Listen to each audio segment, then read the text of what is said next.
Hola Roberto, ¿cómo estás? Buenos días. Hola Jaime, buenos días, con mucho gusto. Gracias por aceptar esta entrevista. Gracias a ti. Oye, pues la idea es justo que o que tú más bien hagas un balance de, de este gobierno que ya se va, ¿no? Si bien la transparencia no ha sido el signo de los últimos gobiernos, de ninguno de hecho, pues parece que este gobierno ahonda eso, ¿no? Es decir, se vuelve todavía más opaco en el manejo de las finanzas, en el uso de los recursos, en la toma de decisiones. Pero bueno, tú eres el especialista. Sí, bueno, yo creo que a nivel general, y de hecho los datos ahí están, ¿no? La mayor parte de la población tiene una desconfianza del gobierno. Se percibe una percepción muy grande, entre las más grandes de todo el país. Y yo creo que es el resultado de lo que hemos tenido en estos casi 6 años, ¿no? Un gobierno, un gobernador alejado de la ciudadanía, alejado de los problemas que hay en cada una de las comunidades, en cada uno de los problemas que son muy diversos en todo el estado. Y pues cuando tienes a alguien que no le interesa la ciudadanía, que no le interesa gobernar, que no le interesa hacer cambios, que no le interesa discutir con los legisladores, con el Poder Judicial, pues entonces tienes estos resultados, ¿no? Un estado con una gran inseguridad, ¿no? Casi duplicando el número de homicidios de la administración anterior, un estado con grandes carencias en desarrollo económico, en desarrollo social. Entonces, creo que fueron años en los que los morelenses perdimos mucho, perdimos la posibilidad de crecer, de tener un mejor desarrollo, un mejor estado. Y bueno, pues esto pasa porque tenemos al frente, o se decidió en su momento tener al frente a alguien que no le interesaba mejorar las condiciones del Estado. Entonces digamos que no fue una política, fue más bien una ausencia de política pública.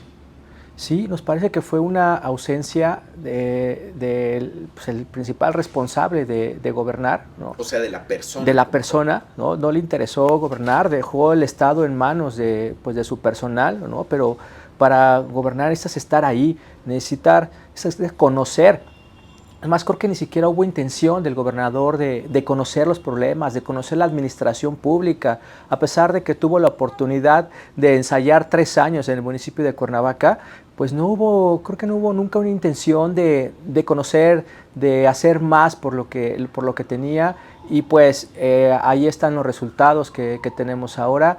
Esa ausencia personal y ausencia política y ausencia administrativa lo estamos viviendo hoy. ¿Se generó un espacio político es decir, un vacío político en el Estado? Sí, me parece que sí, creo que esa es una buena frase, una buena manera de verlo, y lo podemos ver porque incluso a veces pensábamos que no había autoridad, ¿no? Ni en el Ejecutivo, ni en el Legislativo, ni en el Judicial. Y si lo vemos, las tres partes están peleadas, incluyendo la Fiscalía. Tenemos un estado donde todos querían recursos, todos querían poder y no querían en realidad hacer un cambio para mejorar la administración pública, para mejorar las condiciones de los ciudadanos. Pero como sabemos, Roberto, ni en física ni en política existe el vacío. ¿Qué ocupa el vacío? Pues justo lo que vemos ahora, ¿no? La delincuencia, ¿no? La violencia es lo que está ocupando esos espacios donde no hubo desarrollo económico, donde no hubo fortalecimiento de las policías, donde no hubo una mejora de las condiciones o el crecimiento del número de policías. Esto se ocupa por la delincuencia, por esta violencia que hoy nos está atemorizando y nos mantiene en incertidumbre a los ciudadanos. Hay un mayor retroceso en términos de la inseguridad pública, es decir, hoy tenemos, digamos, un crecimiento del poder fáctico frente al poder institucional. Sí, yo creo que sí, y lo podemos ver también incluso en estadísticas, ¿no? Decía que prácticamente se han duplicado el número de homicidios respecto a la administración anterior, a la administración de Graco. Somos también ya ahora segundo lugar nacional en el robo de vehículo, algo que no veíamos. Hoy pues ya ser el segundo estado con el mayor índice de robo de vehículos, pues ya es un tema que llama la atención. Segundo lugar en homicidio doloso, continuamos en primer lugar en robo a banco, en feminicidio también, prácticamente duplicando los años anteriores. Entonces, pues esto es cuando no hay, justo como comentas, esa autoridad, esa presencia, ese fortalecimiento. Cuando hay un descuido, pues esos vacíos los llenan otros grupos y en este caso pues la violencia. ¿Qué datos tienes desde el Centro Morelos Rinde Cuentas digamos, de los grupos que tienen un control? Si ya hay control territorial, ¿lo podrías afirmar?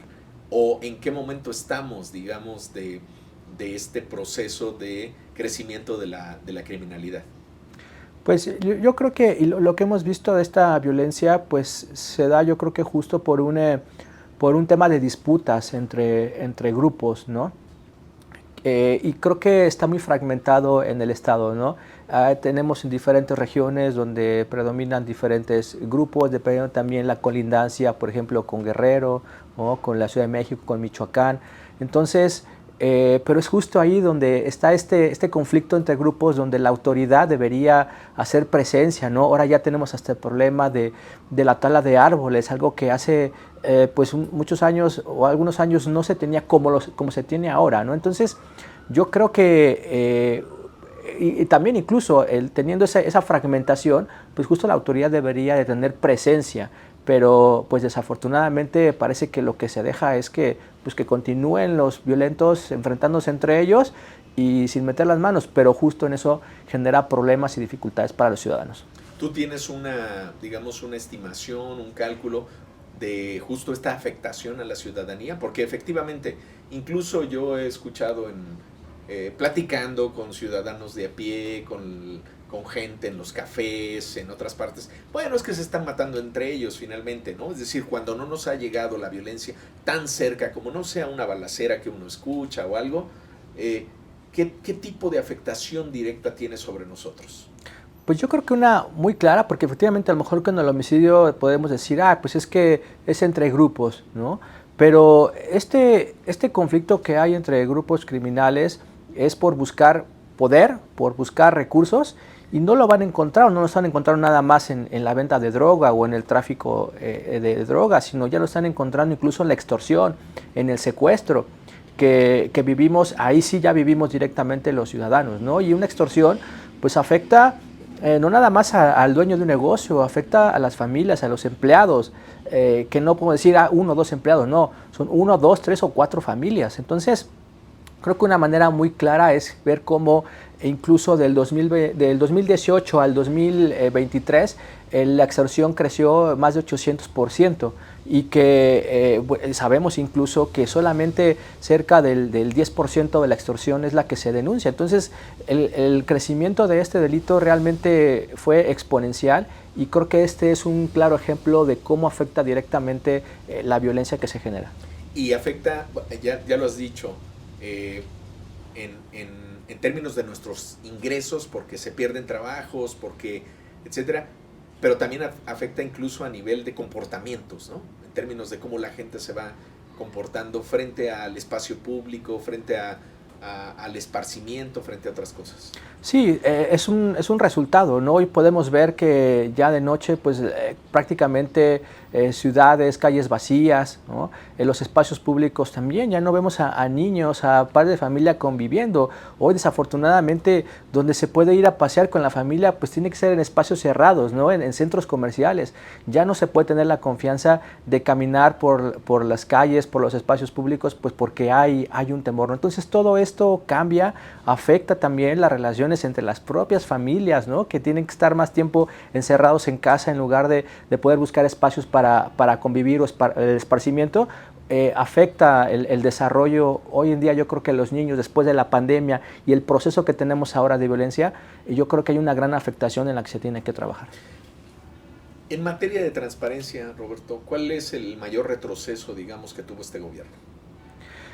Pues yo creo que el retroceso que se ha tenido se puede ver de una manera muy específica en algunas áreas, ¿no? Por ejemplo, nosotros nos quedó muy claro que en el tema de salud estaban totalmente cerrados a entregar información.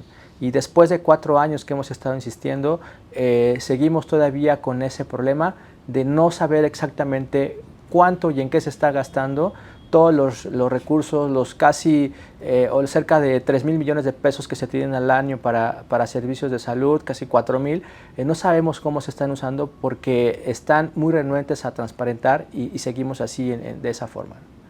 En materia de salud. Pero esto se da en todos los rubros, digamos.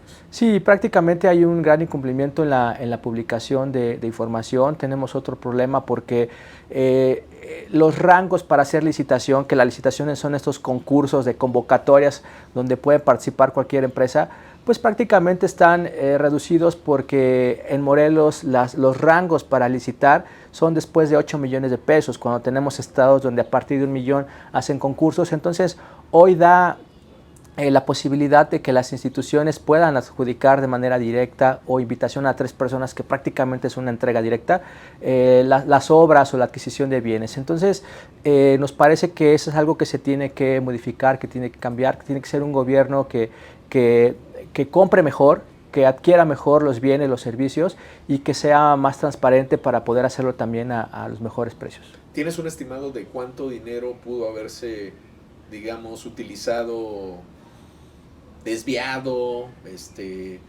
o que se haya distraído, como luego dicen, a nivel penal de lo que o a nivel de combate a la corrupción? Es decir, ¿cuánto dinero pudo haberse mal utilizado, digamos, para obra pública o algunos otros programas durante este gobierno? Pues mira, más o menos, y de lo que se habla en otros estudios, en otros datos, es que cuando hay este tipo de adquisiciones que son discrecionales, que no hay transparencia en ellos, pues más o menos entre un 20 y un 30% es el sobrecosto de los recursos, ¿no? Vemos a veces también que incluso se crean empresas que contratan o que dan servicio al poco tiempo de que fueron creadas, ¿no? Entonces, y bueno, más o menos, como decía, el gasto que se hace en el sector salud es cerca de 1,000 millones de pesos al año. En la Secretaría de Administración también cerca de 700 de 1,000 millones de pesos en lo que se tiene que adquirir, además de obras públicas, de SEAGUA, Instituto de Infraestructura, etcétera, pues quizás sean cerca de 5,000 millones de pesos de adquisiciones de obras y servicios que a nivel estatal se tendrían que estar concursando y que pues hoy en día, por lo que comento, hay instituciones que son cerradas para poder transparentar, ¿no? Nosotros quisimos, por ejemplo, participar en el mecanismo de Contraloría Social, ¿no? Y en la Secretaría de Administración nos negaron la posibilidad de poder participar, a pesar de que nos inscribimos con tiempo y forma en el INPEPAC. No nos permitieron ni en servicios de salud ni en administración poder participar como contralores ciudadanos, a pesar de hacer todos los trámites, y pues están cerrados a poder abrir qué es lo que sucede en las adquisiciones. ¿Y esto es una violación de la norma o es que simplemente de forma arbitraria les impidieron?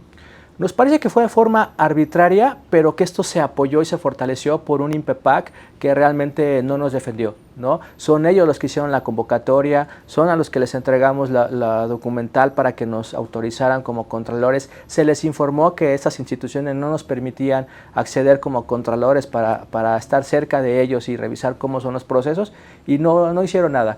Entonces, pues digamos que cuando tienen las instituciones la complicidad o la permisividad de las instituciones como el INPEPAC o como el Instituto de Transparencia de no actuar con responsabilidad y firmeza ante estas omisiones, pues entonces hacen lo que quieren y podemos ver hoy el Estado como lo tenemos.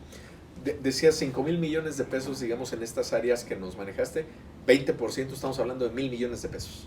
Pues sí, podría ser lo que al año lo que se estima en posibles casos de corrupción en las adquisiciones, en las obras públicas, por sobrecostos, por servicios que no se dieron, ¿no?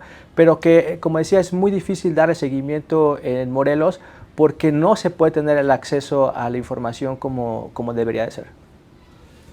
Correcto. ¿Qué tendría? Bueno, vamos, en materia de seguridad, Cuauhtémoc Blanco prometió que acabaría con el mando único de Graco Ramírez, y sin embargo parece que el modelo más bien cambió de nombre nada más, pero eso es una opinión mía. Pues yo creo que nunca vimos una estrategia. Nunca supimos cuál era la estrategia. Me parece que no hubo coordinación, ¿no? A pesar de que dicen que hay un mando ahora coordinado, me parece que no vemos esa coordinación. Y pues nunca supimos cuál era la estrategia. De hecho, desde la sociedad civil se estuvo insistiendo también en fortalecer a las policías, fortalecer el aumento al sueldo de los policías, y el año pasado se anunció un aumento con bombo y platillo, pues fue un aumento de 14%, y hoy en día los policías pues ganan menos de la mitad de lo que tendrían que estar ganando. Entonces, ¿cuánto en promedio? Ganan aproximadamente los policías cerca de 12,000 pesos, y el año pasado se les dio un aumento de 14%. Cuando el aumento debe ser de prácticamente 50-100%, ¿no? Para estar al nivel, digamos, que se requiere. Sí, sí, porque un policía que no tiene las condiciones suficientes para poder trabajar, la seguridad de los recursos para alimentar a su familia, para llevar a casa lo que se requiere, pues también está la posibilidad de buscar otras fuentes de financiamiento, de recursos, ¿no? Entonces, si no se fortalecen a las policías, si no se les capacita de mejor forma, si no se les dota de mejores herramientas, pues es muy difícil que se puedan obtener mejores resultados. Tú, de alguna manera, con los estudios a los que tienes acceso, ¿hay mayor corrupción en los cuerpos policiales en este sexenio o permanecemos igual? No sé, ¿qué tipo de datos tienes? Pues las estadísticas, lo que reporta el INEGI es que son las policías, primero las municipales, en las que no hay confianza de los ciudadanos, y se le sigue de las policías estatales, las fiscalías, los jueces, y bueno, de los que se tiene mayor confianza es de la militar, ¿no? el ejército, pero son justo las policías en las que no hay confianza, y creo que lo que hemos visto es un abandono de las policías, ¿no? Incluso desde el ámbito federal, cómo se les dejó de dotar recursos, se apostó únicamente a una policía militar, a la Guardia Nacional, pero se está olvidando el fortalecimiento de las policías municipales y estatales, y creo que ese es un tema que se tienen que abordar tanto los estados como la federación. Y bueno, pues nos encontramos ya frente a un nuevo gobierno, o a la posibilidad de un nuevo gobierno, ahora a partir del mes de octubre. ¿Qué tipo de retos y desafíos tiene enfrente Margarita? Bueno, yo creo que el primer desafío es identificar la realidad y las condiciones, ¿no? Primero es ver cómo está el Estado, ¿no? Eso de pensar de que se hicieron las cosas bien me parece que es un discurso vacío. Yo creo que se tiene que ver exactamente cuáles son los problemas, cuáles son los retos que tiene Morelos, aceptarlos, reconocerlos y trabajar sobre ellos, ¿no? También el saber que tienes a favor un gobierno federal, un poder legislativo, pues en lugar, me parece, que de hacerlo con soberbia, tendría que hacerse con humildad y con diálogo. Es decir, que con estas partes, con la federación, los congresos, el congreso local, los municipios, que en este caso en Morelos va a haber una mayoría de oposición, y que creo que ya hemos visto que uno de los problemas ha sido esa división, esa confrontación entre partidos políticos, entre grupos políticos. Yo creo que estamos en la oportunidad de reconocer que eso no ha ayudado al Estado y de buscar un diálogo, buscar un trabajo. Incluyo también a la sociedad civil, porque la sociedad civil hemos sido muy marginada desde la parte gubernamental, y creo que tenemos mucho que aportar, y entonces creo que generando un diálogo y un trabajo entre todos estos sectores, pues podemos ayudar a que Morelos camine de una mejor forma en materia legislativa, en materia económica, en materia de seguridad, y creo que hay mucho por hacer, y me parece que hay una gran oportunidad para cambiar la realidad de cómo se ha hecho la política en este estado. ¿Cómo es decir, tendría que ser un gobierno más bien abierto, un gobierno que pudiera estar en constante comunicación con la sociedad civil? ¿Cómo te lo imaginas? Yo me imagino un gobierno abierto, un gobierno apostado también en la tecnología, porque justo también en este diálogo con la ciudadanía, apostando en la tecnología, mejorando procesos que te ayuden a eliminar tanta burocracia, tanta corrupción, creo que puede avanzar de una manera más acelerada. Y creo que en un diálogo, que decía, un diálogo abierto, un diálogo transparente, se puede apostar para tener mejores ideas y mejores proyectos hacia el futuro. ¿Ves ánimo de parte de Margarita, de la gente que la rodea, etcétera? Sí, yo veo que hay un ánimo.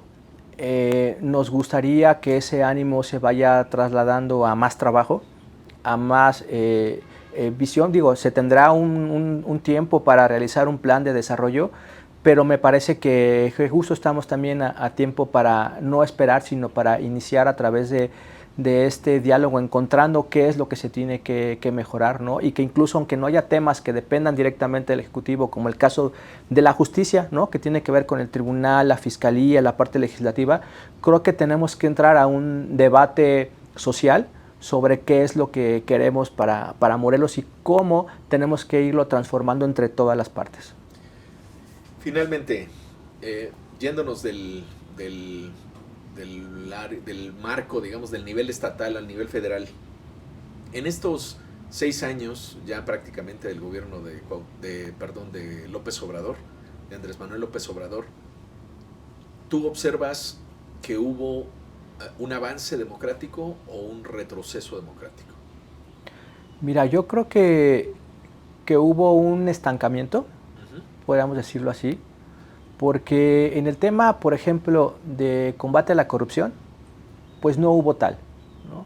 Se ignoró al sistema anticorrupción, se debilitó incluso al sistema anticorrupción en lugar de dotarlo, de darle más fortaleza, se le hizo un lado o hasta se le quiere eliminar, ¿no? Hubo un ataque sistemático hacia el INAI, por ejemplo, que es una institución que creo que tenemos que defender de parte de la democracia, que es fundamental, y que pues el riesgo ahora es que esos casos de corrupción que se han evidenciado a nivel federal o a nivel local, pues se queden únicamente en eso, ¿no? Porque si no se hace un trabajo para atacar el tema de la corrupción, pues esto se va a incrementar y tarde o temprano nos va a terminar afectando a todos los ciudadanos. Hoy en día podemos ver las afectaciones, ahí está Segalmex, ¿no? En lo que tendría que haber hecho para las personas con menos recursos, en el sector salud también. Entonces, creo que la gente, aunque tenga un recurso en casa que se le dé del propio gobierno, pues esto lo tiene que ocupar para cosas que el gobierno no está haciendo, ¿no? Para la salud, para la educación, para el alimento. Entonces, yo creo que tiene que haber un equilibrio. Y me parece que en la parte federal se tiene que fortalecer a las instituciones que han dado resultados o a las que se tengan que mejorar, pero me parece que si hay una soberbia del partido en el poder, decir nosotros ganamos y podemos hacer lo que quieras, ponemos el riesgo de cambiar radicalmente hacia el otro lado y de arruinar las instituciones que democráticamente se han construido durante tantos años. Muy bien. Finalmente, ¿cómo ves el futuro tanto a nivel local como a nivel federal? Pues mira, yo quisiera ver el futuro con esperanza, ¿sí? Evidentemente hay una preocupación con lo que se quiere hacer con la justicia. Me parece que el primer reto que deberían estar pensando a nivel federal es la justicia local, ¿no? El principal problema de la justicia está en lo local. Y la verdad es que muchos que hemos accedido a la justicia local tenemos que irnos a las instancias federales a través de amparos, a través de quejas, y en general es donde se resuelve, ¿no? Con la justicia federal, con los jueces. Me parece que hay un avance, que hay experiencias muy buenas que se tienen que aprender de lo federal, que no hay que tirarlo a la basura, sino las cosas que hayan funcionado, fortalecerlas. Y me parece que lo primero que habría que trabajar es en lo local, ¿no? Ahí tenemos las fiscalías que no funcionan, fiscalías que son de cuates y cuotas, tribunales superiores de justicia con conflictos de interés que están en disputa, como el caso de la de Morelos. Entonces, yo creo que en este caso de la justicia, los cambios tienen que venir aquí de abajo para arriba y apoyarse en lo que ya se tiene durante tantos años de experiencia en lo federal, que tendríamos que ver también ese modelo y mejorarlo en lo local. Esperanza, entonces. Sí, yo lo vería con esperanza y con muchas ganas y disposición de participar y de contribuir a que nos vaya bien a todos los morelenses. Muchas gracias, Roberto. ¿Algo más? Gracias a ti, Jaime. Haya quedado? No, pues yo creo que tenemos nuevos retos a nivel social. Hemos aprendido que no podemos dejar confiar nada más en un funcionario o en algunos funcionarios en que ellos van a resolver los problemas. Creo que los problemas los tenemos que resolver en todos, porque a todos nos está afectando. La inseguridad, la educación, la salud, el desarrollo social, el desarrollo económico, y creo que todos tenemos que poner de nuestra parte para poder mejorar a nuestro estado. Gracias, Jaime. Gracias, Roberto. Gracias a ti.